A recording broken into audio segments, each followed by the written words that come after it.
नवरात्र उत्सवात तोरण मिरवणुकांवरून गंभीर स्वरूपाचे गुन्हे घडलेले असल्यामुळे यंदाच्या वर्षीही पोलिसांनी तोरण मिरवणुकांवर बंदी घातली आहे। तसेच मंडपासमोर ढोल ताशे वाजवण्यास बंदी घालण्यात आली आहे। रास दांडियाचे कार्यक्रम घेण्यासाठी पोलिसांची परवानगी घेणे बंधनकारक करण्यात आले आहे। तोरण मिरवणुकांवर यंदाच्या वर्षी बंदी राहणार असल्याचे पोलीस उपायुक्त मकरंद रानडे यांनी स्पष्ट केले। भाविक आपल्या खासगी वाहनातून किंवा पायी जाऊन देवीच्या मंदिरात तोरण अर्पण करू शकतात।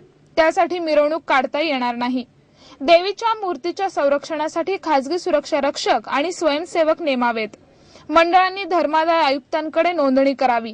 मंडपामध्ये आग प्रतिबंधक उपाययोजना करावी। मंडपातील गर्दीचे नियोजन करताना महिलांसाठी वेगळी रांग ठेवावी।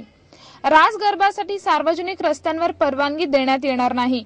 पोलिसांची रीतसर परवानगी घेऊन बंदिस्त कार्यालय किंवा मैदानात रास गरबा कार्यक्रम घ्यावा। वर्गणीच्या नावाखाली सक्ती करू नये। मंडप आणि परिसरात सीसीटीव्ही कॅमेरे लावावेत, अशा सूचना पोलीस उपायुक्त मकरंद रानडे यांनी दिल्या।